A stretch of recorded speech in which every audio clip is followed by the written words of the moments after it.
Hello, hello, hello. Good morning, everybody. Let me do a quick audio check.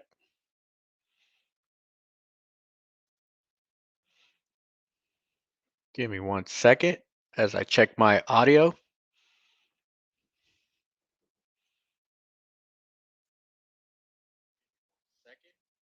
All right. All right. Sounds like I'm good. All right, right. We got a very jam-packed session today. All right. This is one that I'm very excited about. Okay. All right. So the question for today's question, I just put it up right now. What embroidery software do you use? Okay, I just want to get an idea of what's out there. I know there's even some softwares that I don't even know about that some people use. All right, so it's always a good, it's kind of good to know what everybody's using. All right, uh, all right. Good morning, everybody. Happy Saturday. All right, this is what the last weekend of October. Right, so we're already getting into November, prime time season. Uh, Black Friday, right, is just right around the corner. Then it's the holidays, right? And it's pretty much a wrap for the year.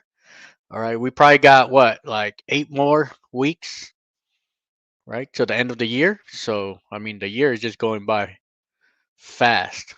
All right. So, we're going to go live every Saturday morning till the end of the year. All right. Actually, the 31st, if I'm not mistaken, the 31st, I don't have my calendar on me right now, but I think the 31st is a Saturday. All right. So we might finish, right, our last show. I know Christmas Eve is a Saturday, and then New Year's Eve, if I'm not mistaken, is on a Saturday. So it's probably like the best way, right, to wrap up the year. Okay.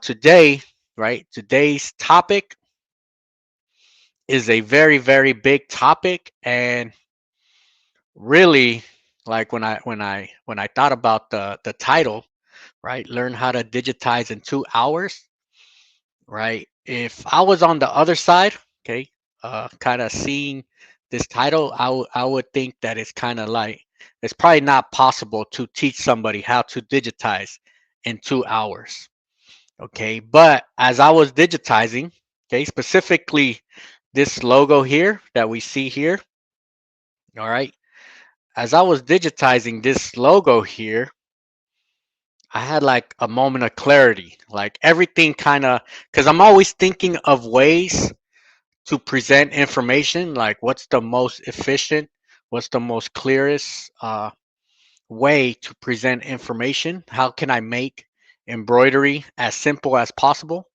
And all of a sudden, I kind of had a moment of clarity where everything kind of lined up, it organized itself, and I kind of saw the big picture. So I kind of took like 10 steps back and I saw all of embroidery kind of all organized in a specific way. And I think really the reason why I think I seen that, because the letter AS, okay? So the method that I came up with, okay, is called the TAS method, okay? TAS. So somewhere along the way, it's like a T came in there and kind of mixed in with the logo that I was watching. Okay, so today, what I want to do, I want to teach everybody, okay, everybody here today, all about digitizing, kind of like the way that I see it. Okay, the way that I kind of envision digitizing, because really, digitizing, I would say, out of all of out of all of embroidery, I would say is the most challenging part about embroidery is the digitizing phase. Okay, that's why a lot of people they don't want to deal with digitizing. All right, uh, you can easily right send it out, save a lot of time by outsourcing your digitizing, and in a lot of situation that is probably the best idea to do. Okay, but we have to know, we have to, it's not a matter of maybe, or I'll get to it. Okay, we have to, as embroiderers, we have to know the basics of digitizing, because what happens, okay, a digitizer could give you the best file ever, right? He could have digitized the file as perfect as possible, all right, but there might be a different type of material that he digitized it for. Okay, so you might be in a situation where your specific project, there's some type of error coming out. Okay, so by you knowing the digitizing, by you analyzing, you could kind of work your way out of any situation or most situation. You could troubleshoot. Okay, you know where to put blame. You know if whether to blame your equipment, you know whether to blame your hooping, or you know whether to blame your digitizing. Okay, that's why digitizing, even though you don't do it, okay, even though many of us, right, we might send it out to somebody. Okay, we still got to know it because I've seen the best of the best, where you receive files and sometimes you got to do quick little tweaks. All right, so that's really the main purpose. Today, I do want to present. Okay, I do want to present the method that I kind of created. Right, it's like I see it as the most simplified way of digitizing a file. Okay, so that's the task, the TAS. So it kind of goes with the A's logo, but it's like a T is right before that. So it's TAS, task method. All right, and I'll talk about what is the task method. All right, so let me just start off this morning saying good morning. Okay, so this is I did have a question for the morning. It's just the question of the day: what embroidery software do you use? All right.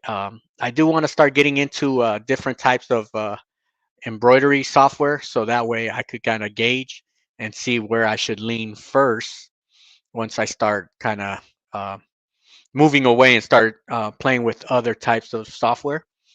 All right. Good morning, Bevy Jean from the Upper Peninsula. All right, in the upper 30s. All right, yeah, I think we're in the 30s right now, 37. But here, Illinois, wind chill factor, it always drops down real low. All right, we got somebody from up north here. Salty Gravy, good morning from Wisconsin. All right. Barb, good morning, North Central Minnesota. Jaylene, all right. Arlington, all right, right. And then Jaylene got the hatch 3. All right. I learned with hatch 2. I'm pretty sure hatch 3 is even better. Um, I've heard good stuff about how hatch 3. I might check it out one day. All right. Good morning, Jesse. Good to have you. Cyclone, West Virginia. All right. Aldale, good morning. All right. All right. Admiro from Guatemala. All right. Chapin. Hey, what's up? All right, right. Morning, Cody. All right. Pennsylvania. All right. Bam, bam. All right, right, right. TMG, good morning. All right. Jeanette, good morning. Good to have you. Shimbawa. Hello. Yep. All right, right, right. Alicia, good morning, good morning. T-Town, good morning. Good to have everybody here. All right, very big topic today. All right, how do you teach somebody how to digitize, right? In 2 hours, it's kind of like an impossible task. Okay, but I'm telling you, with this method, right? I'm telling you, I had a moment of clarity where everything just lined up and everything made sense. All right, so I am excited to bring up this new method. All right, Alicia from Michigan. All right, right. So I see morning Linda with brilliance. All right, right. And then yep, this is a big one here, right? Because the softwares a lot this is just software in general, right? Software in general, they're not very Mac friendly. Uh I have my PC right here, so I've never used a PC before digitizing. And I've always been all Macs. Everything I have is Mac, and I try to use parallels and try to hook up my Mac, and it was a big mess. So I have a laptop. This laptop is only used for one reason. That's digitizing. This one here. So actually, I have all my since I have all my Adobe, Photoshop, Illustrator, and then all my editing is done on the workhorse on the Mac because Macs are just workhorse. All right. All right. So today Okay, today I'm gonna present uh, a real easy way to kind of like a way to organize yourself. Okay, when you're digitizing. All right, so I brought it up earlier, and it's the task method. Task. Okay, so 3 words, TAS. Okay, so when we're digitizing, let me go full screen right here. We don't gotta see this right now. All right, when we are digitizing, okay, when we're digitizing, the T, okay, first thing we do, we trace. Okay, we trace. We have to know how to trace.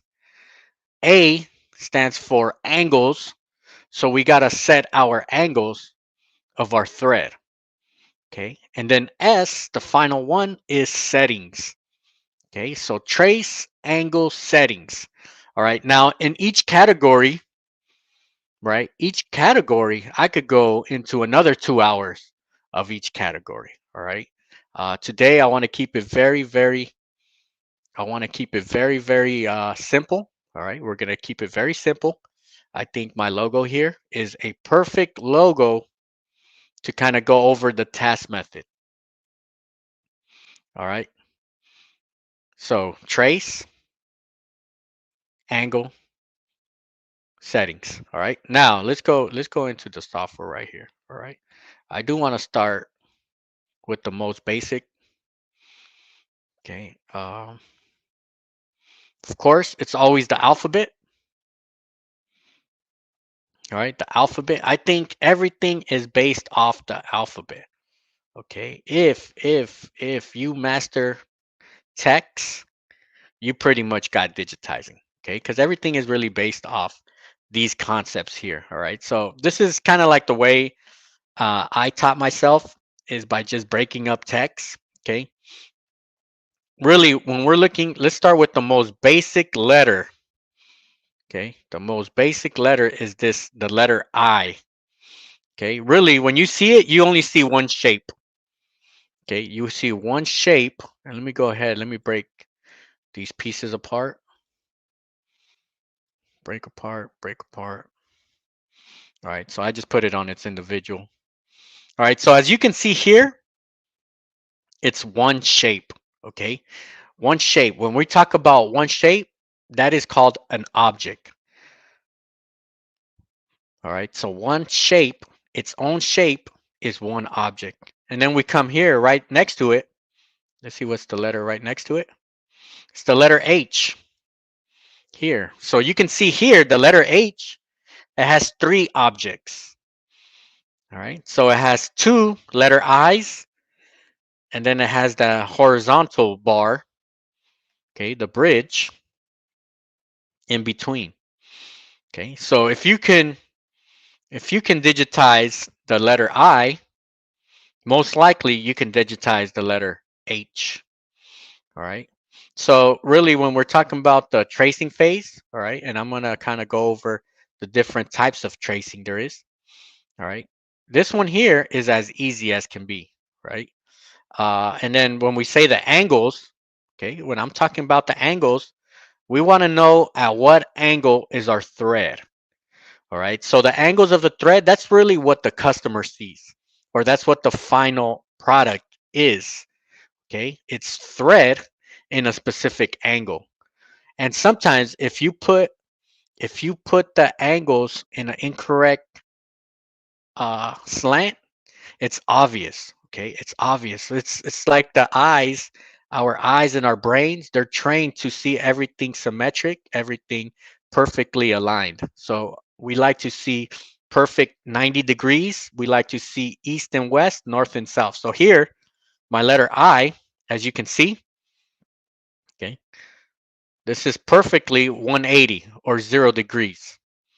Okay, from left to right. Okay, everything is based off left and right, up and down. Okay, so for example, this one here is from east to west, left to right, and then here on my H, okay, let me break this apart. Okay, put this one in on its individual. All right, this one here are angles from north to south. All right, up and down. So this one here, the H, okay, that's why a lot of times you see people talk about the eye test, okay, because it's the most basic, it's the most basic, uh, really sand stitch that you can get. All right, you're not doing anything complicated. And then some people do the H test. All right, the reason why people do the H test is so they can get both left to right sand stitches and up and down sand stitches. All right, if I were to do an H stitch, I would just delete this one here because that would be good enough for your H test here. Okay, and then some people do the Fox test. Okay, FOX, the Fox test to check their tension. All right, now when we're dealing with the letter O, okay, now when we're dealing with the letter O, now we have both. Okay, we have both north and south. Okay, from here we have north and south. So let me see if I could break it up. H. Um, let me see. Okay, here I have my angles here. All right, so here, okay, this one here is going from north to south. Okay, and this one's left to right. Okay, so we got the middle. Okay, and that way, all right, and then this one's doing the 45, so it can be between a 0 and a 90 degree. So we got the 45. Okay, if we were to have, if we were digitizing this and we kind of mess up on our angles, okay, we put the incorrect angles, okay, the eye catches that. Okay, our eye, your customer, they can catch that. All right, you might think, hey, you know what, maybe nobody will notice. Okay, once we get out of our symmetrical planes, all right, it's very obvious. So when we're digitizing, after we trace, we need to make sure we're setting proper angles. Okay, so we have to know where's our 90 degrees, where's our 45s, and where's our zeros. Okay, so here's perfectly zero. All right, so we have to know what's what. All right, so that's why people have the Fox, the F, right? You want to get, so the reason why you use the F as the tension test, right? Because here also you got left to right, up and down. Okay, and it's more efficient than using the E because you don't need this extra line here. All right, or you could just use the L because the L kind of gives you. All right, so you'll see different people use different eye tests. They'll have the eye test, the H test, Fox. Okay, you see all sorts of box. You see box because B is pretty good because you get a straight line here with some curve, so you can get a more accurate tension test. All right, that's if you're really trying to dial in a specific tension. All right, so the three, when I'm talking about the tasks, okay, we're going to talk about how. So for example, this K here, okay, let's break this apart. If we were to digitize a K, we have to break it up, okay, because when we're tracing it, we have to break it up into shapes. All right, we got to break it up into shape. We can't just trace it as a big whole piece. So that's really the challenging part in digitizing, is knowing how to break it up. And breaking it up is based off our angles. Okay, since I'm going from left to right on this bar here, okay, since I'm going left to right all the way from bottom up, okay, that is one object here. As soon as I change angles, for example here, okay, I can't be the same object here. Okay, also when they're splitting off, you want to create new objects. Okay, so once again, object is a shape. Okay, a shape here. Everything has its own shape. All right, and then once you've traced your shape and you set the angles. So here you want your angle to match your base. So let's say Let me see if I could change the, okay. I'm just breaking it apart so I have access to these angles here, all right?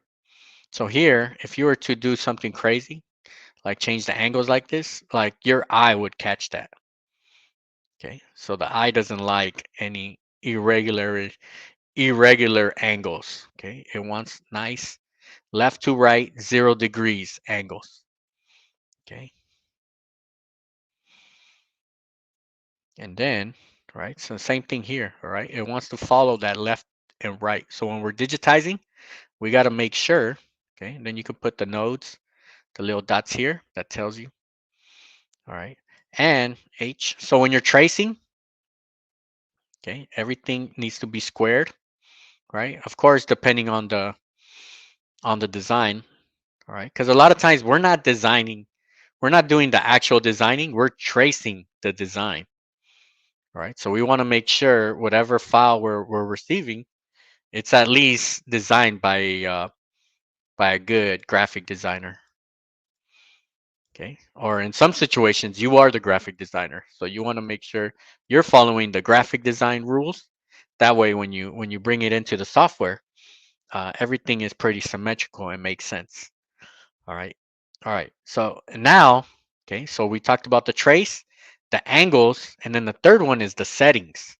Okay. These settings, there is no formula for settings. Okay. Settings is all based on your garment. What garment are you embroidering on? Okay, so a lot of times when you send out your files, all right, let me go bigger screen here. All right, a lot of times when you go and you send out your files, you could be specific and you could tell your digitizer, hey, I need it for a beanie, or I need it for a polo shirt, I need it for. Then they kind of they could gauge, right? They could gauge what kind of underlay you're gonna require. All right. But a lot of times they don't have the actual fabric in their hand, right? There's some beanies that are a little thicker than other types of beanies. All right. So only you, right, when you do that sample test, only you know exactly how much underlay is really required. Because maybe your digitizer might give you more underlay than what you need, right? Just in case, right? Just to kind of cover most designs, he might just say, hey, you know what? I'm going to give you full coverage underlay. But sometimes you don't really need that, right? So your underlay is all based, okay? So when we're talking about settings, so it's trace, angle, settings, all right? And we'll get into the details of this right now, okay? Or in a bit, all right? Because when we're talking about the settings, this is the characteristic. Each object, so here on the letter K, on the letter K, I have 3 objects. Each of these objects has its own characteristics, all right? So for example, okay, I'll just kind of go in order right here. All right, it has your underlay, so you have to decide how much underlay is necessary. Okay, so do you need a double zigzag? Okay, do you need an edge run? Okay, usually for beanies, okay, you might want an edge run. Actually, you might want to start with an edge run and then give it a double zigzag.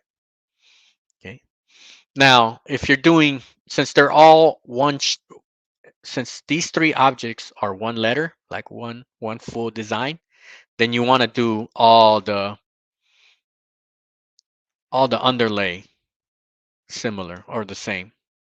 Okay, so we'll do them all together, double zigzag. Oh, hold on, I didn't catch this one.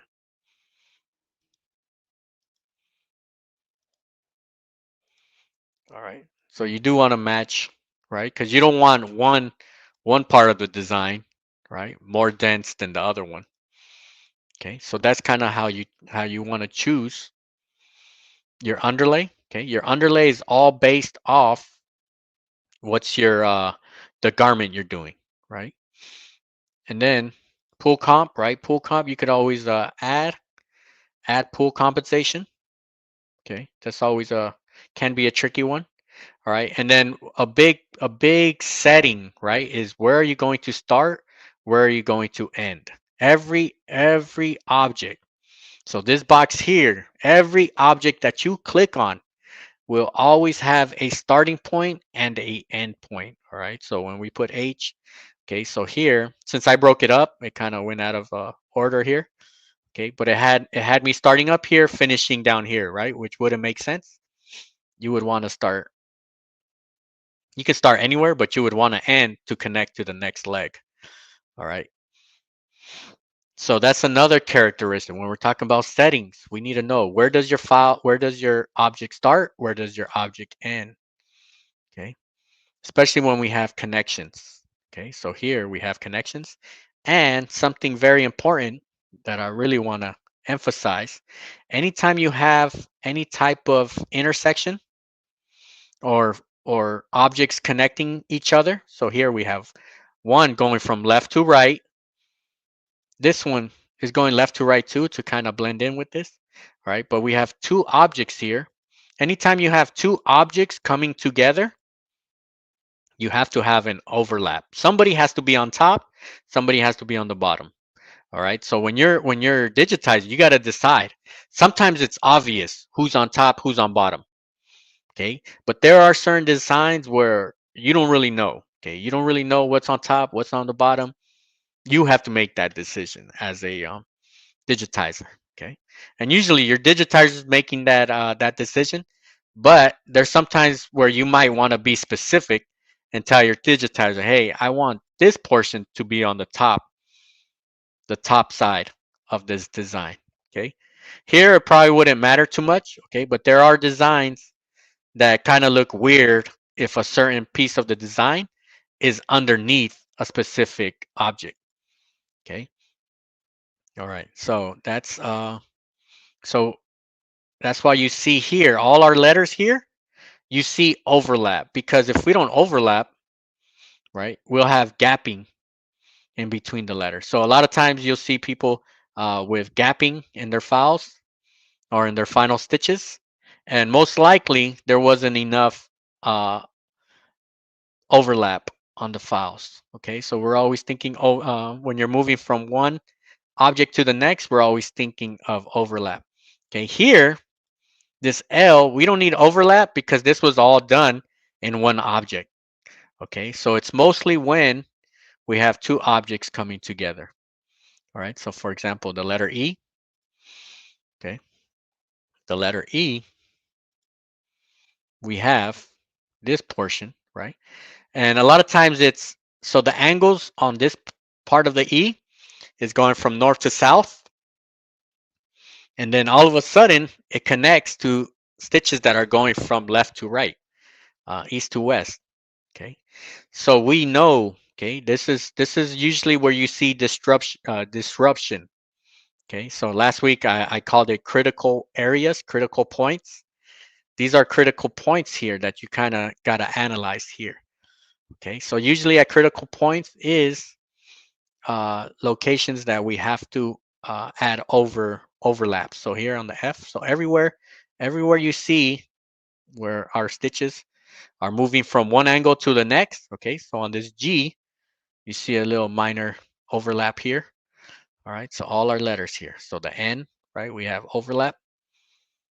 M, okay, so if you get gaps in your designs, always you want to analyze the overlaps. All right, so I'm just going through all the overlaps right here. Okay, here on the letter T, we can analyze this T here because this one's always a good one.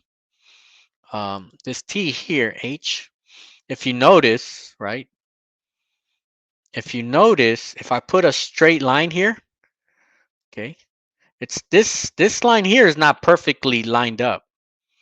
Okay, and that's all done intentionally. All right, you want to raise this one. The reason why when they design this, they want to put it at an angle. Okay, that way these stitches when they're pulling up, okay, they're not all pulling up in one on the same part of the thread. Okay, so let's see what happens here. Yeah, in this situation, so we see these needle penetrations.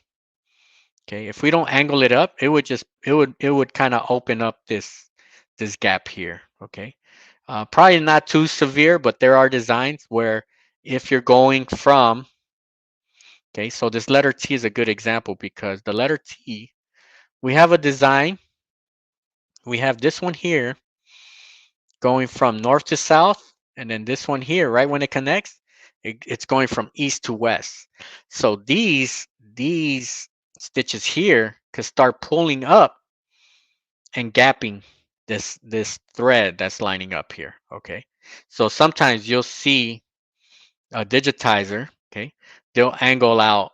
Okay, this is kind of like an over exaggeration, just to kind of show you, but they'll angle out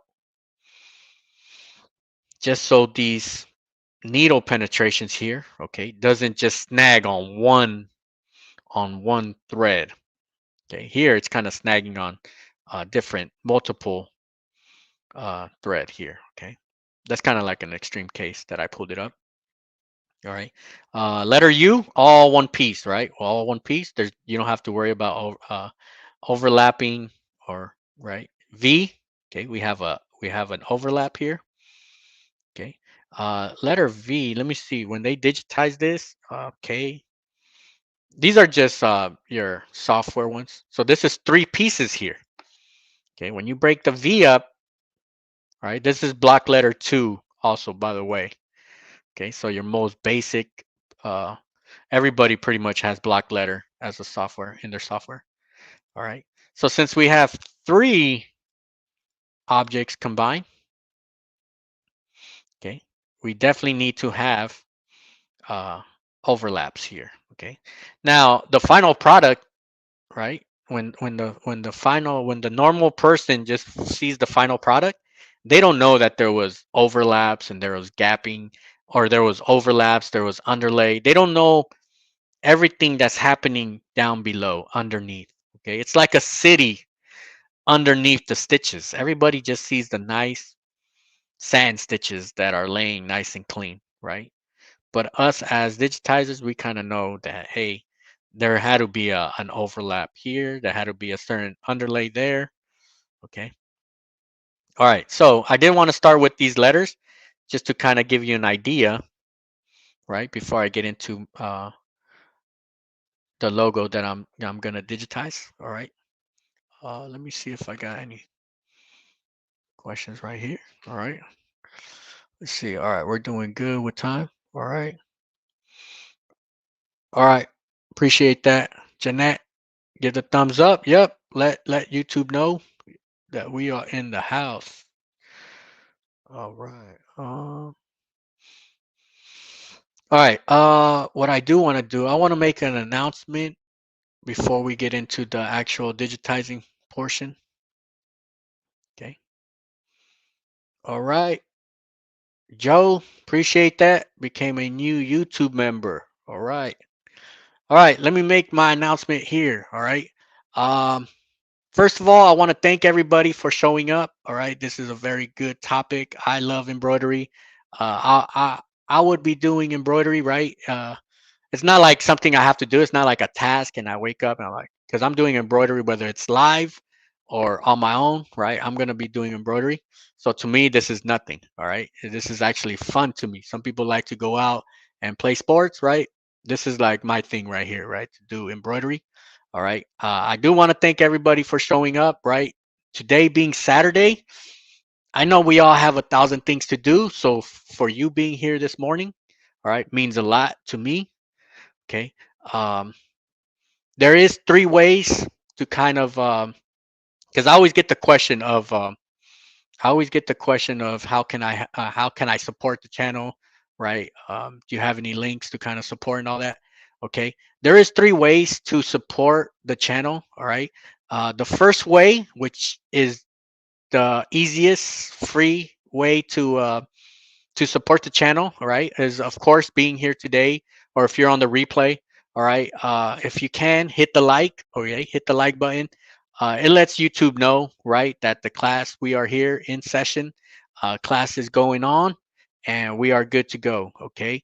um, Another part of number one of just free, I do have links. I have Amazon links that I use, help support the class. All right. Now, any link that I do post, it's stuff that I actually have in our shop here. Okay, I don't post anything that might help you. Okay, if there's something in the links that's in there in the Amazon link, it's because I have it and I use it. Okay, I definitely would not post something that I think might be good. Okay, because you never know until you actually try it. All right. Number two, if you there's a number two way of helping the class. All right, I do also have links, PayPal links, Cash App link. All right, if you want to donate, um, anything, right? It's always appreciated. All right, and then third way, right, is of course you can become a channel member. 19.99 a month. All right, and really all the projects that I'm working on, a lot of like side projects that I'm putting my files on the channel membership link. Okay, so and my goal for this year, ending this year, is to digitize all the Major League Baseball logos. All right, and that way I just post them there, and you could analyze them, you can review them, and I'm gonna actually also record while I'm digitizing them. Right, that way you can kind of see like my workflow, how I'm thinking, because sometimes I kind of zone out when I'm digitizing. So I do want to showcase a lot of that, so a lot of that's going to be on the channel membership. Okay, and so those are three ways, right? So of course everybody being here is always number one, the best way to help support the class, pushing likes, um, letting your friends know, and of course using the links, right? The Amazon links. All right, let's continue. All right, actually I think I've had my camera on here. Oh yeah, it's been on. Hopefully the battery don't drain. All right, let's go to the drawing board. All right, I always, before I digitize, I always like going to the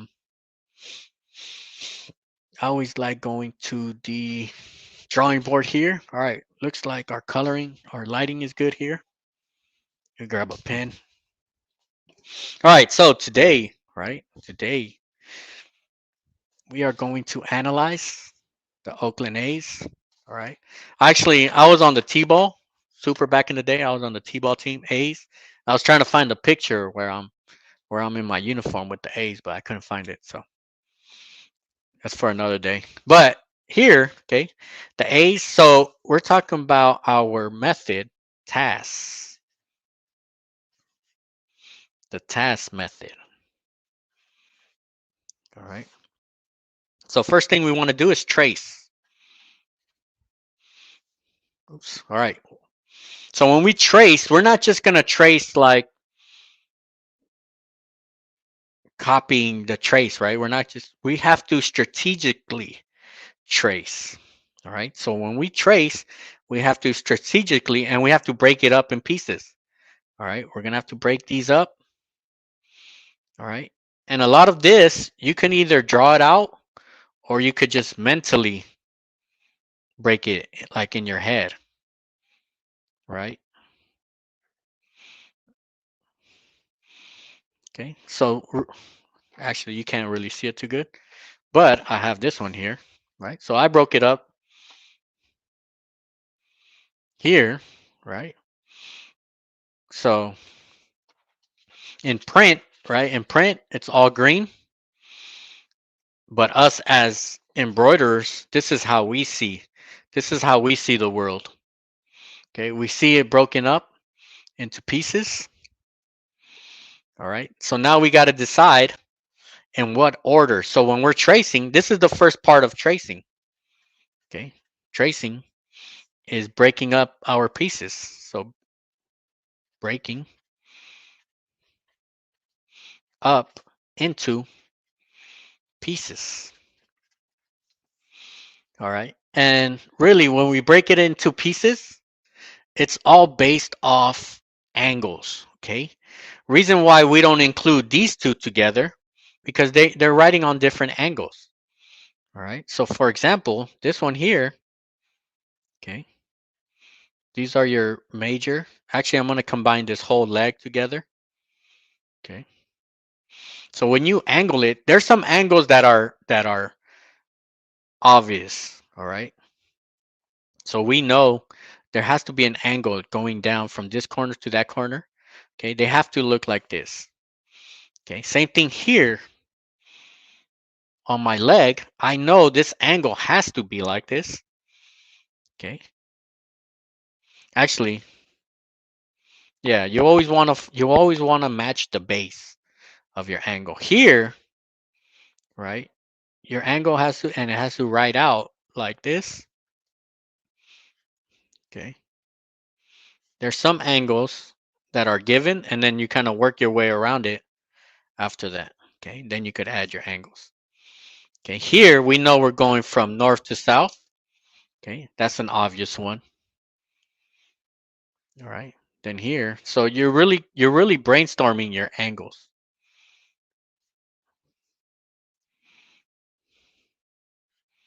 All right. So very important to know at what angle. All right. So actually I jumped the gun. So I did the trace, I did the angles. Okay. So the angles, some of it, like this one here, it's a given. You know you have to go from north to south. Okay. There's some that are judgment calls. Okay. There's some angles that it's gonna be customer specific. Okay. So here we have to know. Okay. We have to know at what angle are we going at. All right. So let's see. Let me see if I'm missing any angles. All right. Here on the apostrophe, all right, I think it would make sense if we're going from left to right.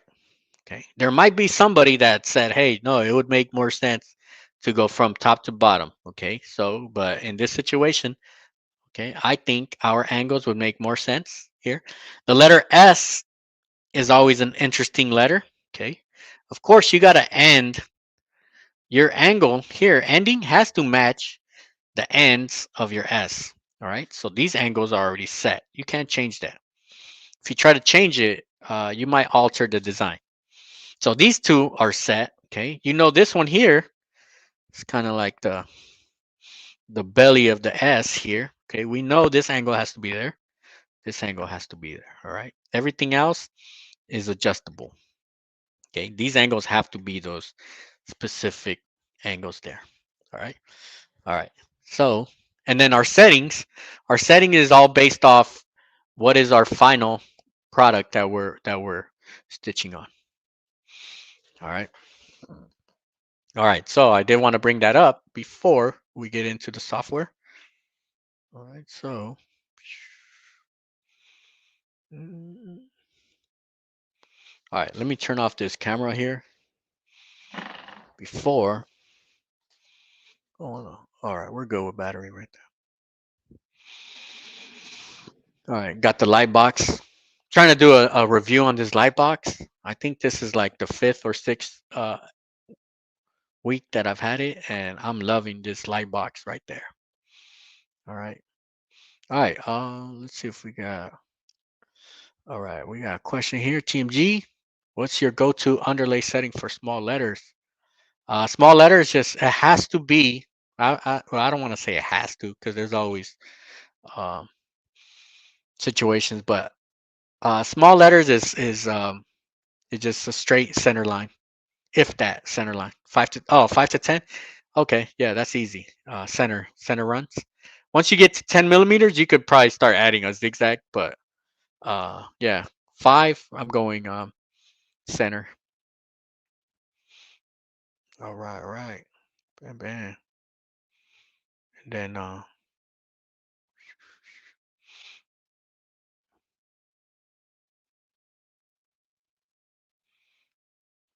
right. And then please share the alphabet EMB. Yeah, I'll post the EMB file, the this alphabet, so you could go break it apart and analyze it too. Okay. I like printing these out too. So if you see it here, you could go. I have a bunch of these in a folder, print preview. Okay. Options.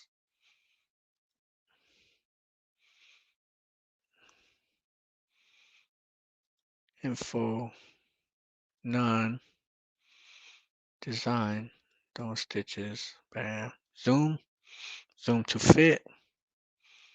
Okay, yeah. So I like it, landscape. I like it like this because then it shows you, you can see like the overlaps. You can see how they digitized it, right? You really don't have to see the sand stitches because you could kind of, you know that there's sand stitches there, but you see how it's broken down. All right, I'll include that. Actually, I'll today what I'm gonna include so I'm doing two files here. I'm doing the Oakland A's. Okay, I'm gonna do the flat version, so good for like beanies, and then I'm gonna do the 3D puff also. All right. Actually, I don't know if you noticed this one here. It's black on black. It's the A's. It's this logo. I'll bring it up on the in the light box in a bit after we digitize it. All right. The flat version, I'm gonna provide it to everybody here so you could break it down, analyze it, and check it out. And then the 3D puff version, I'll have it available. Actually, I already have it available to all of our channel members. Okay, our channel members before we got on, before we went on live, that file, the flat version and the 3D puff version, that one's already ready to go. It's already available.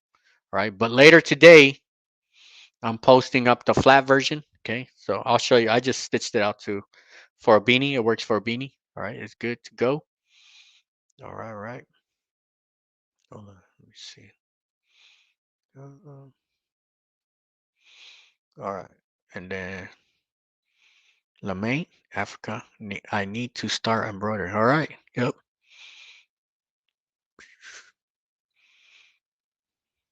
All right, all right. Let's get into the software here. All right, let's put these.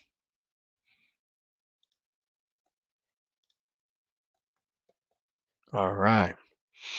So we're gonna start with. Okay, you can either digitize it right? The old-fashioned way where, let me just check my size to size height.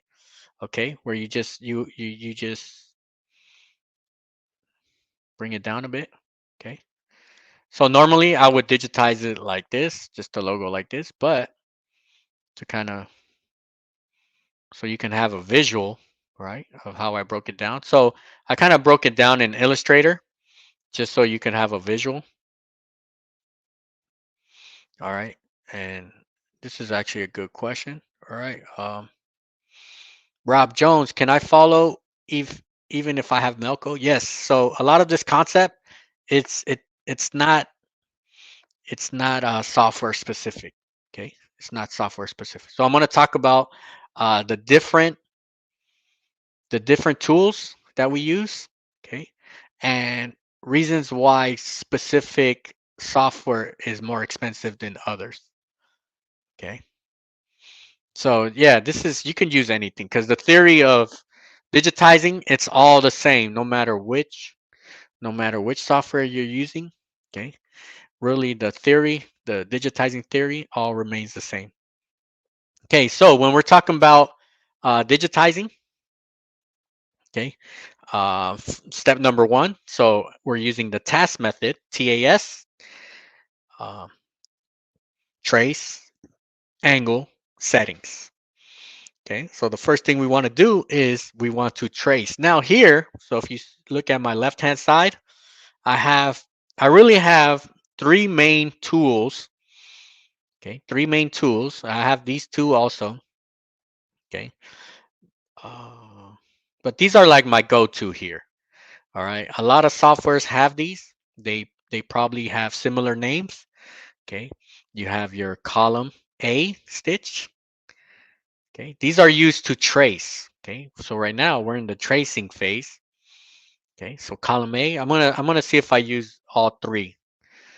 I don't know if I use column C if I'll have a situation for that, but okay. Column A, okay, just your column. Every software has column stitch. All right. Well, most. Okay, this one here, column B. All right. I like this one. Uh, This one, so it's listed as digitized columns of turning stitches where opposite sides are different. All right, so let me show you what that means here. Column B. I like this one. This one was one of my favorite. So what you're gonna do, you're gonna do one side first, push enter, and then run the other side. Okay, so start here. All right. Yeah. So right now we're just tracing this part. This is a straight line coming up here. Okay. Once I push enter, right now I start again, but on the opposite ends. All right. And a lot of just the clicking part. Okay.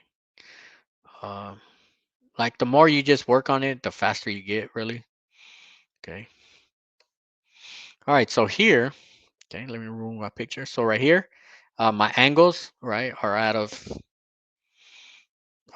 they're not correct right now, right? Because I already know at what angles I got to put. Okay. So I have my setting here where I could set my stitch angles. So the same way that I drew it up, okay, same way I drew it up on that picture is the way I put it here. Picture. Okay. And then right now I have it at a high density, all right, 75. And I'll keep it like that for a bit, just so you could kind of see what's going down below. All right, now here, all right, actually, let's change this a bit because it might confuse you. Let's put it at the standard 38. Okay, now it looks like a. All right, so right now what we did two things here. Okay, we traced it and we set the angles. Okay, so the third thing, right? You could do the settings, right? You could put all your underlays. You can do everything at the very end. Okay, or you could, as you're going, you're setting like your start H, right? So you can start where you want to start. Okay, usually I try to avoid starting at very small, tiny corners. So instead of starting at a corner here, I would start here and walk up there and then ending. So you have to anticipate where are you going to walk to next. Okay, so of course we're going to another object next. Okay, so you have to anticipate where you're going to walk next. Okay, so here, so if we replay this, okay, it's walking there. It's going to stop here where I want it to stop. It's going to finish this other side. All right. So this is one object here. Okay, one object. Okay, how many more do we have left? Right. So we got one. Well, we got this one. One, two, three, four. Just on the A. All right. And you want to know where are you going to walk to next, right? So then we get the walking stitch. Okay. And then you kind of have to already know your path or have an idea of your path. Here I'm going to use the column A stitch. All right. So I'm trying to use a different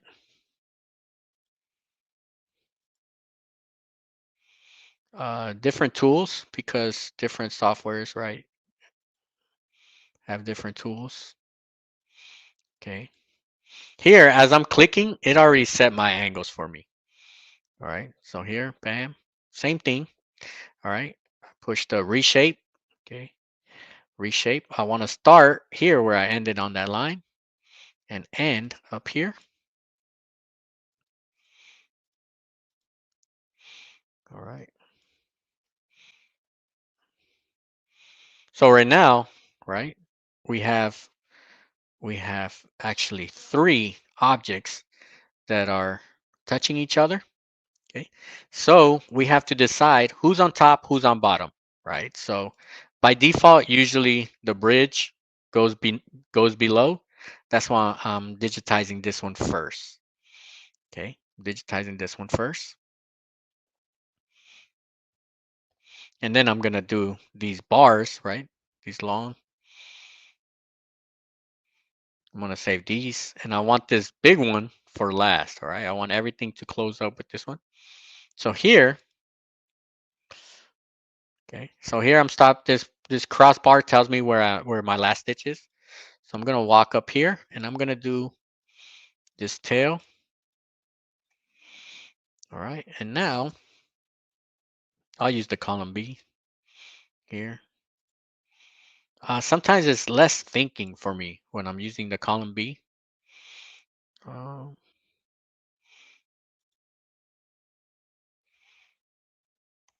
all right, then because with the column A, you have to already anticipate the angles. Usually the column A, if it's something straight, rectangular, um, it's usually pretty straightforward. On this one, the only thing this one you have to set the angles afterwards. Okay, so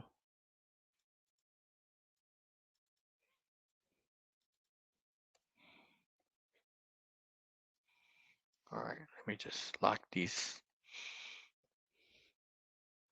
All right, here when you see these stitches, sometimes you see you'll see like stitches. It looks like they're being strained. Okay, so we can change. It's kind of giving you a clue, like, hey, there's some type of tension happening there.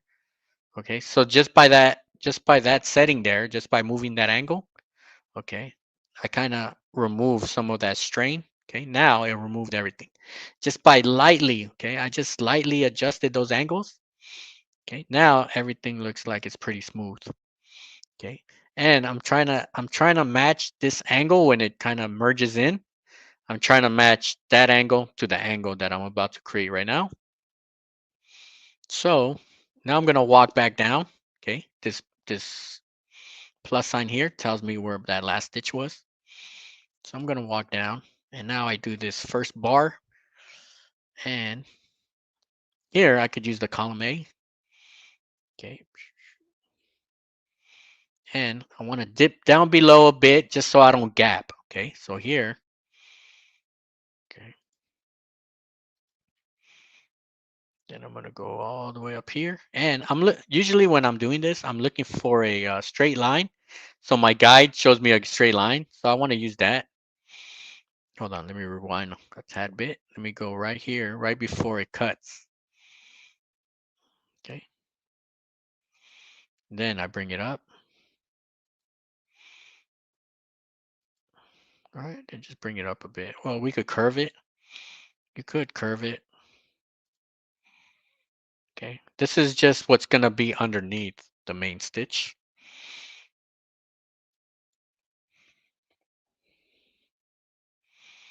All right, so now you're kind of seeing the overlapping. It's starting to come together. All right, and then we're gonna walk. Okay, so here, this is kind of like, I'm pretty sure you put 10 digitizers to do this leg here. Okay, probably all 10 would probably do it different. Okay, probably 3 will probably do it the same, but um, for 3D puff, definitely, um, there's so many different ways to do it. What I would do, okay, walk all the way down here. Okay, walk here, and now column B. Yep, column B, and I'm gonna do one side first. Okay, so you want to see how straight, kind of go straight all the way up to here. Now we start curving. Bring it up to where it starts going straight again. And it's gonna go all the way up. All right, what I'm gonna do, I'm gonna stop here. Okay, this is just a, I'm gonna stop here, and this is just like an option that sometimes I do. Okay, in specific situations, I won't take it all the way through. I'll stop it there. Okay, I usually do that if I know my finished stitch is at a like at a little small corner. Okay, what I'm gonna do, I'm gonna walk. Okay, I'm gonna walk up here,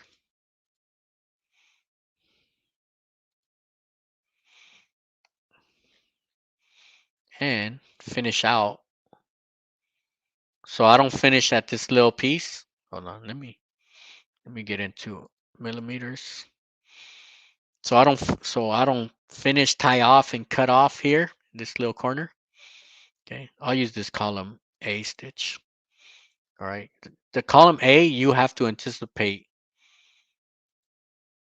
your angles. You could always come back and adjust them.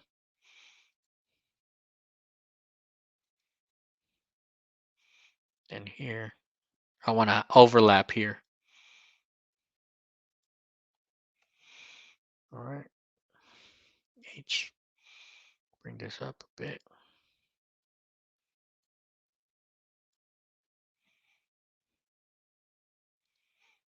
All right, so here I gotta fix my angles because it looks all weird. 0.38.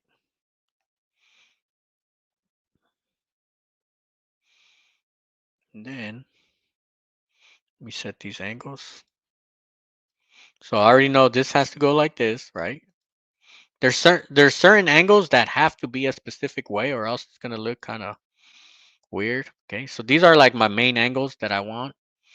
Then here, now I'm gonna control how fast do I want it to change angles. Okay, so I'll be fine with that. Okay, you can see there's a little bit of tension there. All right, now see I took that away. All right, now here, H, let's go 38. Okay, same thing here. Sometimes you could keep it. You could keep them, okay, where it shows kind of like it looks like the threads are grinding. Okay, but it's just that the angles are a little slight off.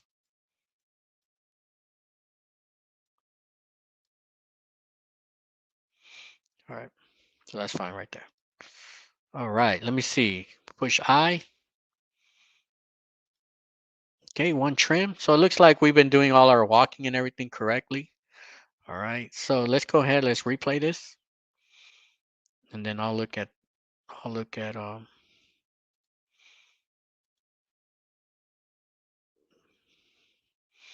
right, right now. So I don't have any underlay right now. Okay, you could always do it as you're stitching, or at the very end.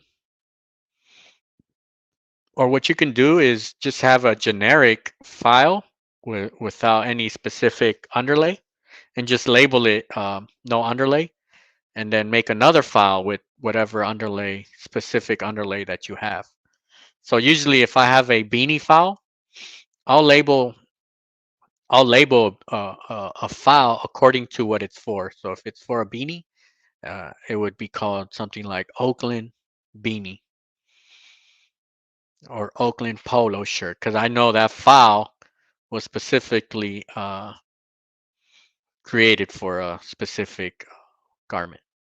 All right, so that looked good right there. All right. All right, the next two pieces, right? Very straightforward there. Let me just see if we got any questions here. All right. Detail. Do you have to do the walking stitch? Is there something in the pro? Yeah. So here I'm setting up my own walking stitches because it's like me walking into a space and I know where I'm going. Okay. If you kind of map it out, you could just put your own walking stitches. Uh, the software could, so let's go back to big. You could have the software set all that files. Okay, and yeah, so exactly here with TMG, right? You can apply closest joint, and that sets the entry and exit points. Yeah, so that's a good question. Let's go ahead. Let's go ahead and I'm gonna remove my walking stitches.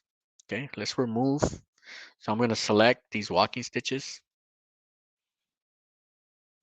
All right. So delete, bam, removed all my walking stitches. So now it put me at 6 trims, right? Because it doesn't know, it's not stopping at the correct part. So I'm gonna right click, apply closest joint. Okay, trims 3. All right, so let's see where my trims are at. Um, So got one here. Oh, okay. That's because I know why. I got to change the order. Okay. I got to go here first. Here second. Actually, I would have to branch it. Okay. So I'm going to branch it. I start here. We could end here. All right. It doesn't really matter where. All right. Now it's on one trim. So let's see when I push play. So there, it's doing its own walking stitch. So if you branch it, so you could do branching or you could do apply closest joint. You just, if you use apply closest joint, you just have to map it out where they're touching each other. The objects are right next to each other. But since we didn't have them right next to each other, I had to uh, I had to put the branching. Okay, so I mean it works pretty good. Okay, it did it real quick. Okay, it's just you're at the mercy of the software. Usually it's pretty good, all right? I would say 90% of the time, the software does a pretty good job on the branching. Um, so right here, it looks like it did a pretty good job, okay? Um, so, yep, so many different ways to do different items, different tasks. All right, good question. Thank you for that question. All right. All right, let's go ahead. Let's do this apostrophe here. All right, so we can cut it up into different pieces, but a very easy way to do it, column B. All right, so you do one side first. Okay, you could kind of, if you try to digitize this apostrophe the way it is, okay, it might come out a little small. Sometimes you gotta over exaggerate some of your designs.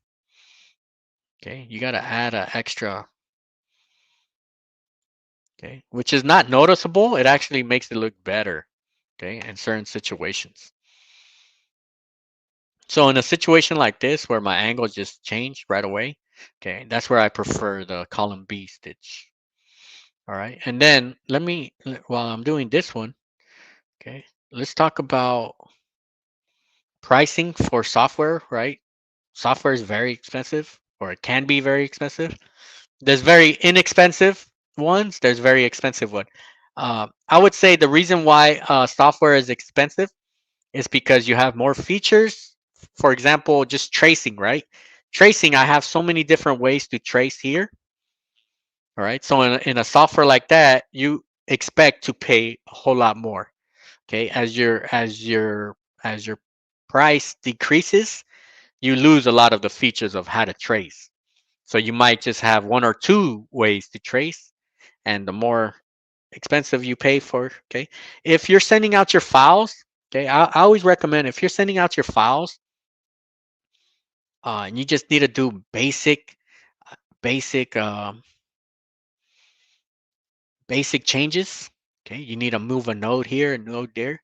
Okay, you could always buy the second tier of that software. So, for example, all right, so this is actually good. All right, and I don't work for any software company, so I'm not batting for any company over here. All right, I'll just use Wilcom as an example. All right, for the most part, I know a lot of digitizers that I've worked with, best of the best type digitizers, they usually use Wilcom. All right, 4.5, the one that I'm using. All right, um, I would recommend if you're sending out files, use the same brand or company that your digitizer is using. All right, that's why I think Hatch is very popular, because usually when you're sending out your files to a digitizer, that digitizer is using Wilcom. And if you have, and usually digitizers send you back the native files, so the EMB files in this situation. That way, if you have Hatch, you have access to actually do little small tweaks. All right, you don't have to start from ground zero and digitize something. You can at least make little minor tweaks. All right, so that would be my 2 cents. If you are getting into, if you're kind of thinking of which software to buy, I would say if you're sending out your files, at the very minimum, get a file that your digitizer, or get have access and be able to make changes with the files with the software that your digitizer uses. All right. And even though I know there's some digitizers that they have access to different softwares, all right, but I know they probably have their go-to software. All right. That's why Wilcom is so popular. All right. Um, a ton of settings that you have. All right, now let's do this S. Okay, let's go back to our alphabet here, and let's see how H. Or let's go ahead. Let's break it up. Okay, so here, this is the software. Let's go big screen.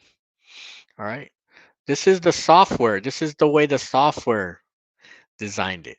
Okay, so you can see the S is a very special letter because it has so many angles. It's like a snake, right? S for snake. It's exactly what it is. All right, so it's going all different angles. All right, so here the S is one where we really got to pay attention. Okay, so you kind of you at the very minimum, you know, you got this top part is going from north to south. Okay, and then the middle, which I call the belly. All right, right here it's showing 2 degrees. Okay, and then here there should be something that'll be like at 0 degrees. All right, so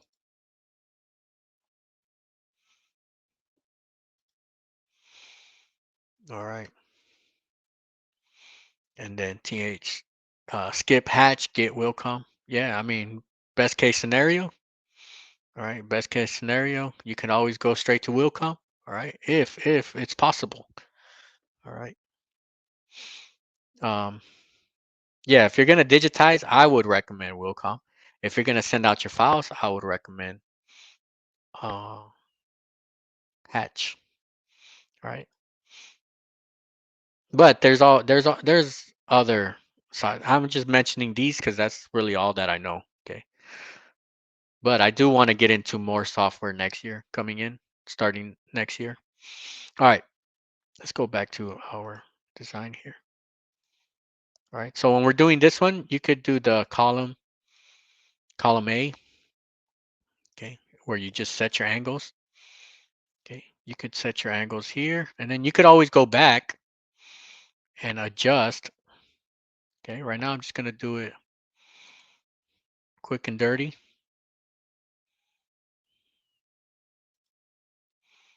Hold on.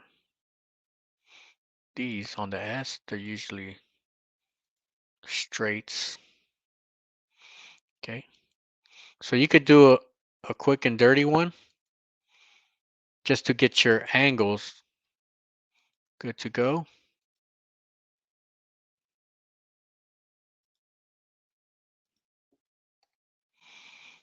All right. Keep on forgetting to change this setting right here. All right, so here, right, your eyes are telling you, hey, something's not right. Okay, so here we got to kind of fix things up. Okay, a lot of times you can go with your gut feelings. You can listen to your gut, and most likely it'll be right because it's looking for specific uh, locations for where things should be symmetrical. All right, so we got to kind of fix our angles here. Okay, bam, bam.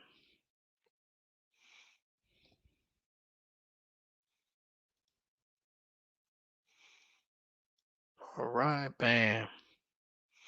All right, we got our S. That looks cool. All right.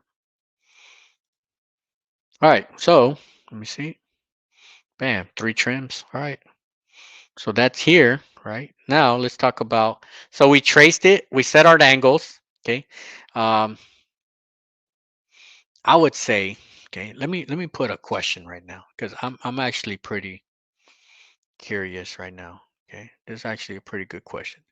In these, there's so I had mentioned there's 3 parts of the digitizing. There's the tracing, the angles, the settings. Okay, my question, all right, and then I'm gonna answer it with my question. Okay, my question is, out of those 3, what do you consider the hardest part of digitizing? Okay, what is the hardest part of Digitize? Is it the tracing? Is it setting your angles or the settings? Okay, setting your settings, which we're going to do next. Okay, I think, okay, my personal opinion, okay, my personal opinion, right? So let me just write down that question. Question: what is the hardest part of digitizing? The tracing, setting angles, or settings? All right. Yeah, all right.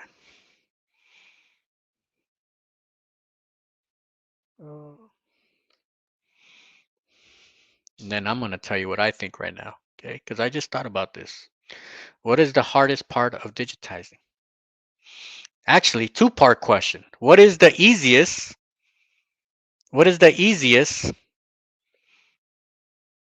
And what is the hardest? Okay. What is the easiest? What is the hardest? Okay.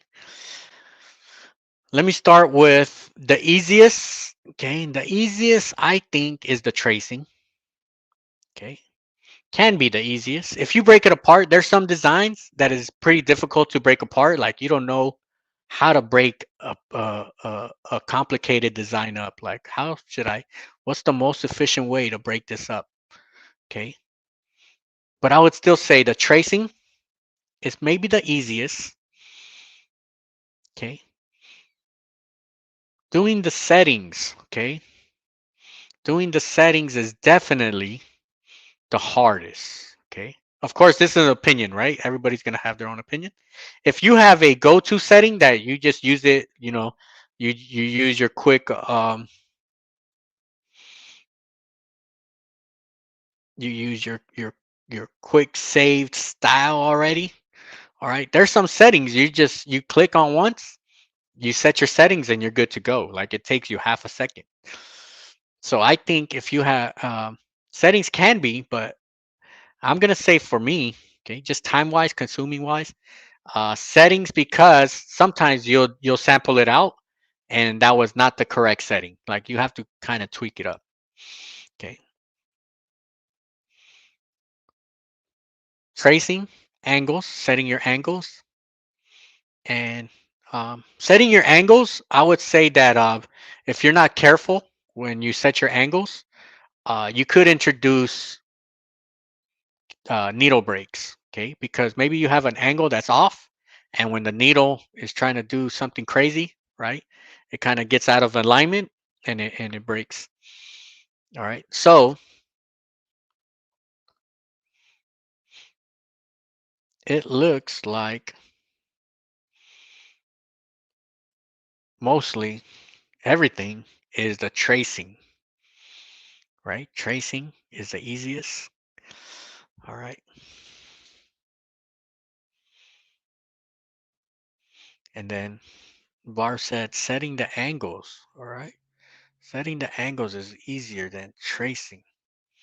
Yep, because I would say that could be maybe the easiest because some angles they're just they just have to naturally be at a certain angle, right? For example, the letter I, if you're setting the angles for the letter I, right, you can't get any easier than a 0 degrees. Okay, so and then set yeah. All right, so that was pretty interesting. All right, let's go into the settings portion. All right, so here let's look at S here. Okay, since we have it here, select S. So here I like Wilcom here because all my settings is all right here. I'm just right. I mean I don't use that one, but I have my underlay, I have my connectors. Okay, I have my fills. All right, they're all ready to go right here. Pool comp. Okay. All right, but let's start with fills. Okay. So here, density. Okay, density. We should have an idea. So a lot of it is what density should I use for a specific project. Okay, it all depends, right? But most all softwares, their go-to, their initial is 38.38 millimeters. Okay, that's usually a standard portion. If you're going with foam, right, then you're going 0.18 for the most part. Okay, so usually for those two, those are like your two sweet spot right there. Now, if you go 3.8, okay, let's go. Let's say you go heavy on the underlay. So we did the fills. Okay, auto split. If you see auto split, that's really there in case what it's saying is after a specific length gets longer than 7 millimeters, then auto split, right? Don't do one big giant sand stitch. Break it up into pieces or break it up into two. Okay. So let's say I click on that and then I make this design super giant.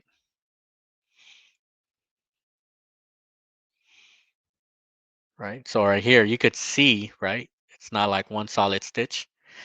You could see kind of like the ripples right here because it auto split it. All right. That's usually if you're going like bigger type designs. Okay. Um, but that's usually off for me. All right. Underlay, right? If you are going heavy fabric, right? Everything is based off your fabric. What are you stitching on? So if you ever ask anybody, what setting should I use? There should always be additional information with whatever you're asking.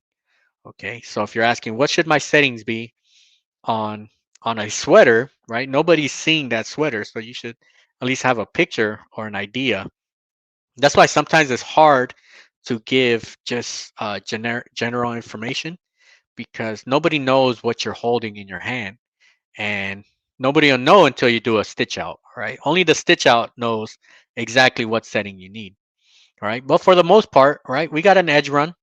So edge runs are pretty popular to hold sand stitches, um, right? It's like a railroad track, right? So if you see it here, it's real close. If you ever have an edge run, usually when you have like sharp corners or something crazy design, it tends to slip out, and then it looks like cottage cheese is kind of coming out of your stitches.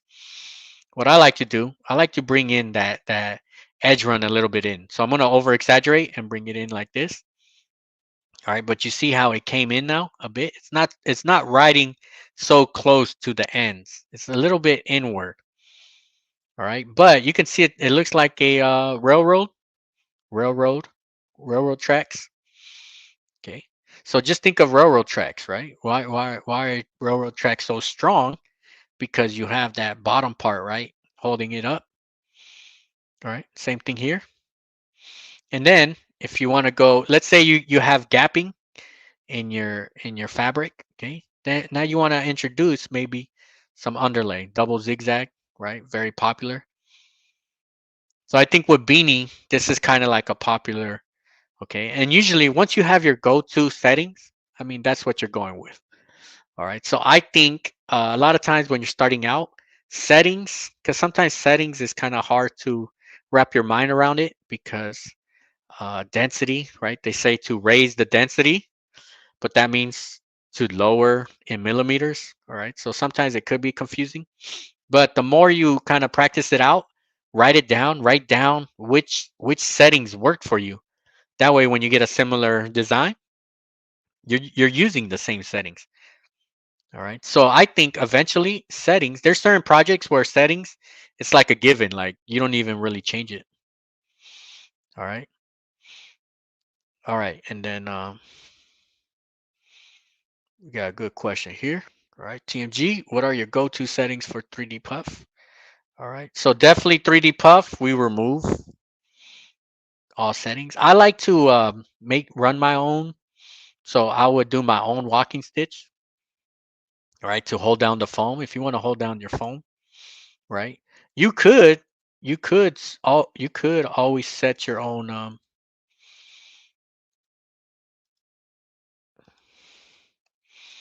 underlay, right? Even though you got automatic underlay here, you can always do your own also.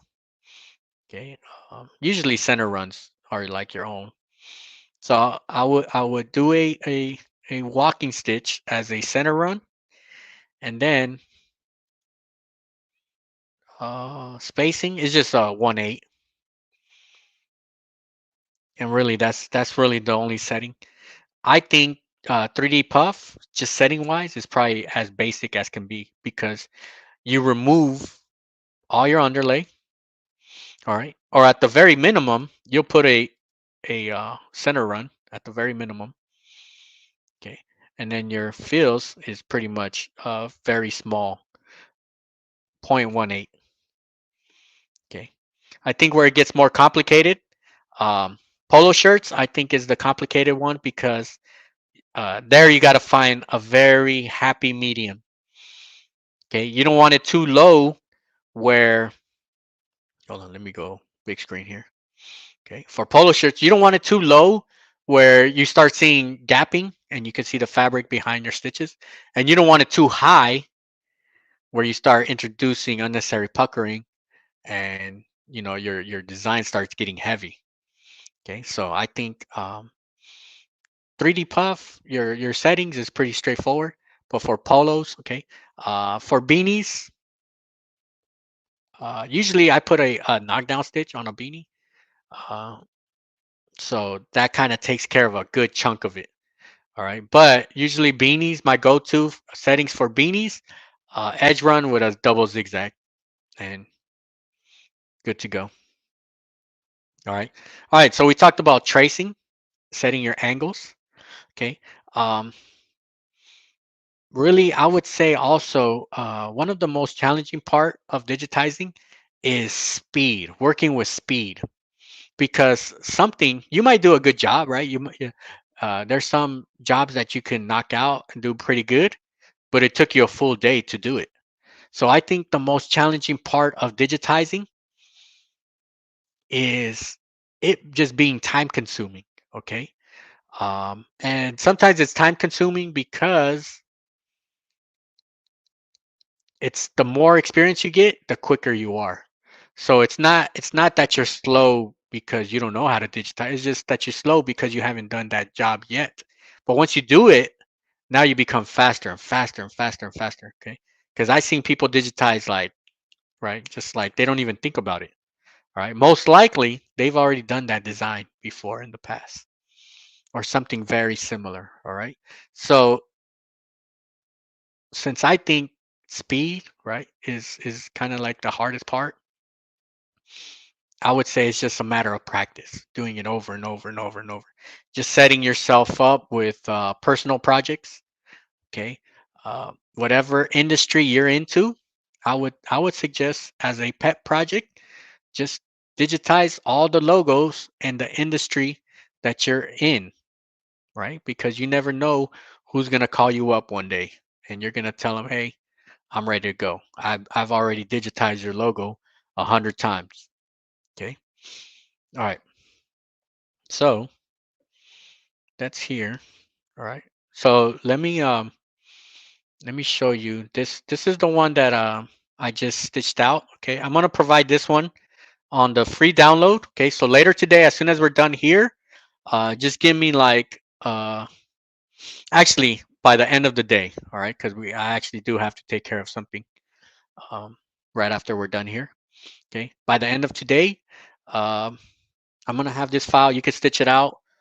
Uh, I have it stitched out here. Okay. I'm gonna pull it up here. Okay.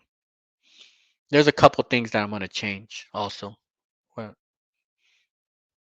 since it's for beanies.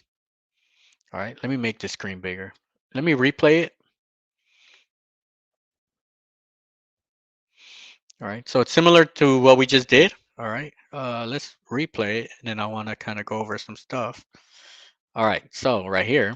Okay. So right here, I did a walking stitch. Okay, purpose that I like to do a walking stitch is just so my garment can hold on to that tearaway or the stabilizer. All right, cutaway or stabilizer. All right. Uh, that's the main. That's why I have a big. That's why I have a long walking stitch, just so it can make contact with that stabilizer. Okay. Once it makes that contact, now I'm gonna start on my first object. Okay. So when I do my first object, I got the edge run coming in first. I have a zigzag. Okay. Now I start my stitches. Okay. Here, so I I'm gonna stop here, go to the left, continue, then I'm gonna walk up, okay, underlay, right? So a lot of digitizing is just rinse and repeat. Okay, it's trace, angle, set settings, trace, angle, set settings. And now it doesn't have to be in a specific order because you could do your settings first, trace, then set your angle. So it's not like it has to be in this order. Everybody has their preferred order how they're digitizing. Okay, so here I broke it up, right? Just like how I digitized it. All right, here, so let me just show you this. Let me pause it here. Here we have a critical point here, all right? So I think every design, all right, every design has its challenging, all right? Actually, let me get out of this mode. Let's measure this, okay? These are pretty long stitches here, okay? So we're close to um, 9.5, okay? Now we're going into the long end. So this is where we kind of want to be cautious. We want to analyze and we want to focus. Once we do our stitch out, we want to focus and see how this area came out here. Okay. So it's kind of like certain areas that we're looking at. All right. Let me fast forward all this. All right. So I did that part. All right. Then we continue. Now it's going to do this second part, this top part of the main A. All right. So the only change that I'm going to do right now, I'm going to add a double zigzag. So right now I have a single zigzag as an underlay. I'm going to add a double and I'll show you why when I show you the sample. Okay. Here, just like we've, okay. Then the S, bam. And then let me show you something here. Let's go back a bit. I like to start somewhere inside the letter. So I don't like starting my stitches on the ends because when it does the tie-in, that tie-in could stick out. Okay, so by it being inside somewhere in the design, it kind of hides itself. All right, so little small details that a lot of people don't really notice, but us as digitizers, we kind of, or as embroiderers, we kind of catch all the little small stuff. All right, so pretty straightforward design. Okay, so let's see how many stitches we have. It's 1900 stitches. Actually, let me add, I'm gonna add this right now. All right, there's different ways to select your stitches. You could either just select them like this, or there's a feature where it lets you select all your sand stitch. But what I'm gonna do, underlay, double zigzag. All right, so this is beanie friendly, even though it doesn't have a knockdown stitch, it's still good to go for it. All right, so let me save this, Control S. All right, so let's go to the light box. Give me 1 second. Let me turn on my camera.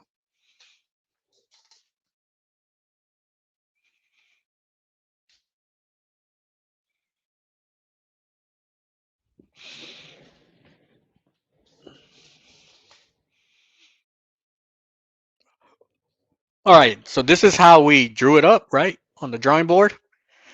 All right, these were the angles that we're anticipating. All right, and then I stitched it out on the beanie. Okay, hold on, let me fix up my computer.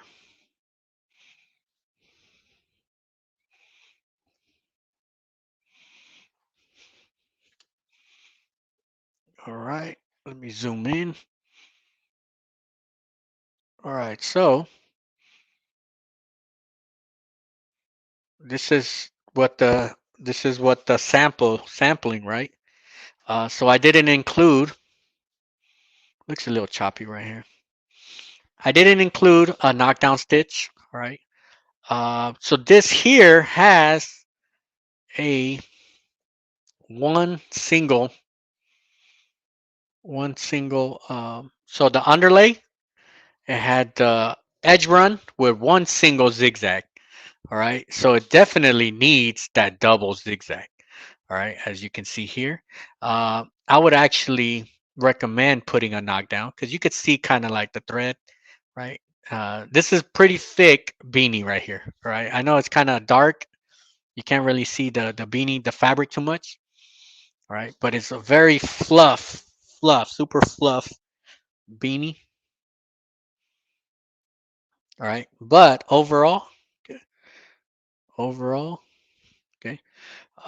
Once we fill in and you add that underlay. Okay. So let's say you have a file, right? So this file here by itself on a polo shirt, it would work perfect, right? It would work absolutely fine. You put it on a beanie, it's giving you problems. All right. So in a situation like this, because I'm pretty sure everybody has been in a situation where you change garment and now that design doesn't work. Now this is where, so you just saw me change the underlay. Okay, this is where I would change underlay. Potentially, I can also change the density. So I have it at a 0.38 here. Okay, but really with a knockdown stitch and a density. Okay, so what I'm gonna do. Okay, by the end of today, I'm when I put up the file, I'm gonna include it with a knockdown stitch, and I'm gonna put that double zigzag. All right, that'll close up these little minor gaps that we have right here. All right. I'll actually put two files. I'll put this file because this one's good to go for a polo shirt. All right. So I did want to show you this because we learn with our samples. Okay. It's not like you hit a home run every time you do a sample. All right. All right. Hold on. Let me fix my camera right here. All right. But what you're looking for in your samples, okay, what you're looking for your samples is you're making sure that your angles are correct. Okay. Actually, let me see. For sitting down from here, when you're like super zoomed out, it looks all good. But you know, you always want to zoom in. All right. Actually, from here, okay, look like in normal view.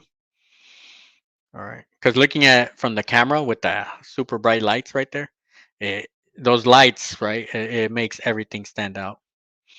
All right. But really, it's that it really doesn't even need the knockdown stitch with that double zigzag. Okay. Because now that I'm looking at it right here. All right. And then would Tommy be better to double zigzag for underlay without potentially that could work. Okay, that could work. Actually, I did that with that last video that I did with the UPS logo. Okay, we did have a long stitch there. I think it was also a 9mm stitch, and that's exactly what I did. I put a tatami underlay. All right, that's actually pretty good. That's actually a pretty good idea because I did it in the previous one. Right. Increasing underlay will get rid of black showing through. I usually will increase my underlay before increasing. Yeah. Exactly. That's what I'm saying. So as long as your angles, so what you want to look for when you're sampling, okay. This is on a beanie. Okay, I digitized it since it was a single. It's really digitized for a polo. I just wanted to see how much of a difference do you have to add, okay, putting it here. All right, but um, I'm gonna include both files. So if you want to put it on if you want to test it out on a polo shirt versus on a beanie. All right. Definitely, definitely. Okay. Before adding more density and just making it heavier, all right, you could add. Okay. So this one here, single zigzag. Okay. That's the whole art about testing your files is okay. It looks all right. Can I make it look better? How can I make it look better without doing too much? You want to do tiny, tiny, subtle changes. So by adding that double zigzag, that's a subtle change. Then you stitch it out, and then you see the difference. Okay. So anytime your design, let's say your design is completely off, okay, sometimes all it requires is a subtle change. So not everything has to be fixed with a hammer. Okay. Sometimes just a little quick turn of a screw, okay, can fix your problem. All right. Now let me just finish off with um, 3D Puff. Okay, so this file here. All right. Now, when we deal with 3D Puff, okay, we know that now, now there's more moving pieces. Okay. For example, all right, let's go big piece. Let's go big here. All right. To me, flat.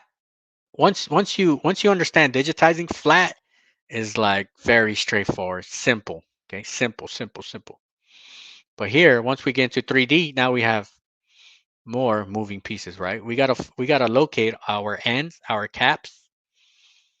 Okay.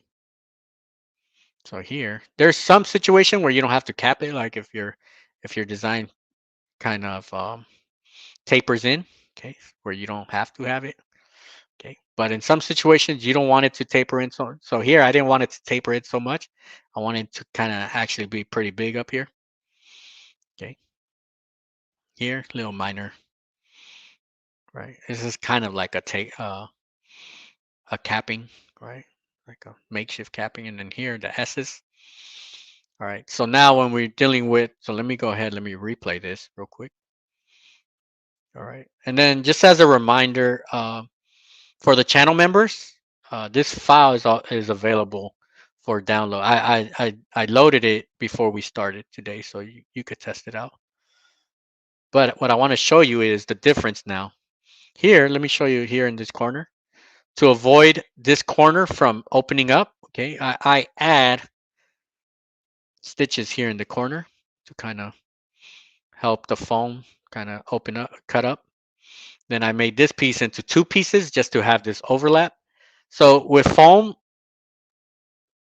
it's like a different set of rules, kind of, or additional rules. Where you sometimes you got to be careful with the closest join rule because it could introduce gapping. All right, but usually pathing, a lot of it is very similar to the flat. Okay, we just have to introduce our capping, and then notice that I don't really have underlay. If there's any underlay, they're all just run stitches. All right, but pretty much the same order, kind of. Everything's kind of set in the same order. All right, and then we finish it out. And then with 3D Puff, that's one where try to avoid stopping at the very tip here, because then when it does that tie off, all right, it'll leave like a dent here. All right, so here, so same thing, the S, all I did was increase the density to 18. Okay, instead of stopping all the way through, I stopped here, and then I did the second part here just to close it up. All right. All right, so let me see if I show you. So I did this one, just black on black. Okay, actually I was testing. Let me see if I was testing this new hat that I just bought. This is the Flex Fit mesh. See, let me zoom out. Right. All right. So, oh, this is gonna be hard because this is black on black. Hold on.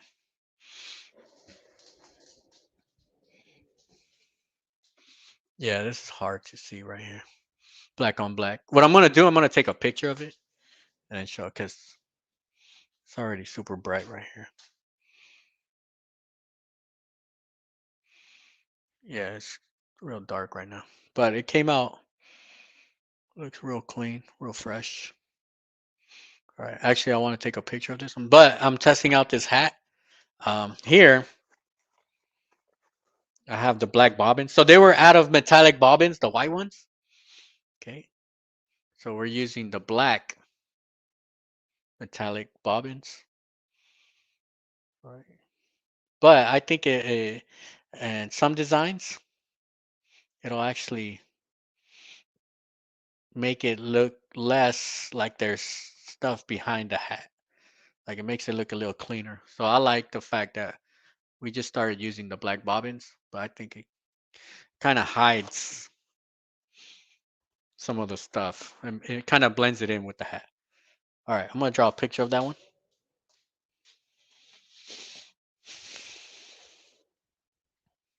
All right, hold on. Let me see. Actually, I have this pink one. All right, we actually did do a pink one. All right, bam! Look at that. All right. Let me see. Yep. All right, so we're looking good right there. Okay, just testing out the different colors here. All right. Of course, samples, right? Anytime you do a sample, the good thing about it, you can always make little minor tweaks, right? So by the time I post up the final the final file, okay, there's always that last little tweak that's being done. All right. So yeah, this is the fitted trucker hat. So it's pretty good. All right. So you can check out that file if you're a channel member. Okay. And the other one I'm gonna post up later this afternoon. All right, let me see. Bam, bam. All right, let me go up big version here. All right, let me know if you got any questions. Okay. I do want to keep on pushing towards that the method, the task, the trace angle settings, and kind of just dig into it. Right, we're digging deeper. Uh, Tracing pretty straightforward. Angles pretty straightforward. But really dig into the settings, right? So just like we did here, okay, have a have a file being stitched out on a polo shirt versus on a beanie, right? See the difference, see what minor little tweaks can be done, okay, that makes big changes, all right? So if you know those little minor tweaks, if you're ever struggling like in a specific project, if something's not coming out, sometimes just a minor tweak. All right. All right.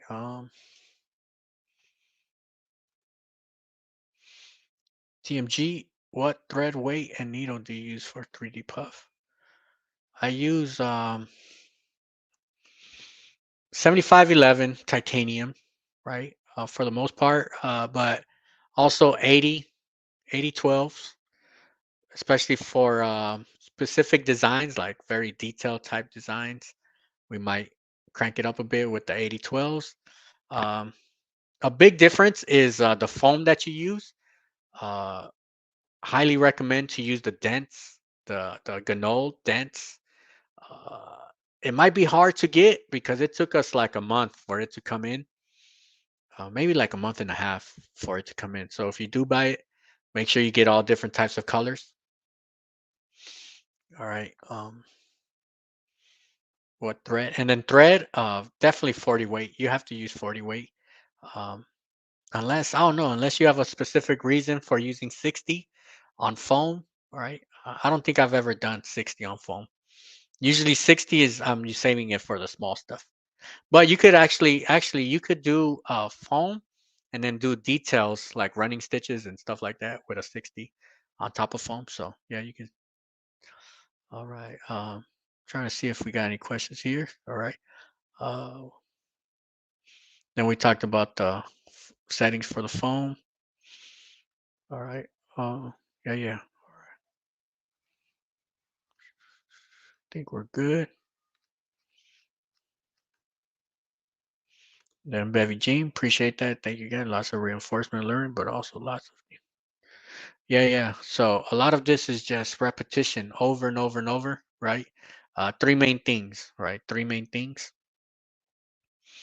Okay, three main things. Tracing. Okay, tracing is the simple part, but I would say is the time-consuming part because that's where you're like thinking. So even though we all agreed, right, tracing is the easiest part. All right, we still have to practice it because that's really where our speed is coming from. Okay, so even though it's the easiest, I would say, all right, there's like a caveat there. It's tracing is the easiest, but it's the most time consuming, I would say. Okay, so let me know if you agree with that. Okay, because once you trace it, once you have everything traced out, right, settings is just selecting the correct settings, right? But tracing is actually doing tracing the actual image, right? Everything is based off your tracing. All right, so that's actually a good, even though we did say tracing is the easiest, I would put a little asterisk next to it and say, and maybe time consuming. Okay, so tracing, angles. Okay, angles is another thing where it might look good on the screen, but when you stitch it out, the angle, right, kind of looks off a bit. Okay, um, and then the settings. Settings, we're going to dive deep. All right, we're going to go deeper, deeper, deeper in the deep end with the settings. So definitely, right, definitely. We're going to end the year strong with all the little minor details of embroidery, of digitizing. All right. If there's anything, any questions that you have, okay, this is probably the best way to YouTube, right, in the comments. It's probably the best way to ask a question, especially if you reference like a specific moment or time. Uh, if you reference a time in a video where I'm doing something, okay, I could kind of go back and kind of see what I was talking about. Okay. Sometimes I know this week for some reason it's been hard for me to answer a lot of the external questions. So like email, just Facebook and all the other stuff. All right. But I am gonna get back to you. Okay. If I don't answer your question, all right, feel free to send that question again. All right, send the question. You're not bothering me. All right. Sometimes I just don't have access to actual information. All right. Sometimes I gotta reference information. All right. So it's not that I can't answer it, but it's just I don't have access to um, either my files or just online information. All right. But I do want to thank everybody for stopping by. Make sure you hit like. Okay. Make sure you share it. Let everybody know. Right. And of course, you can always use the links that I have down below, Amazon links. Those are items that we carry here in the shop. All right. So if I have it there, it's because I enjoy it and we use it. All right. All right. Thank you very much for stopping by. I'll see you on the next one. Peace out, everybody. Happy Saturday.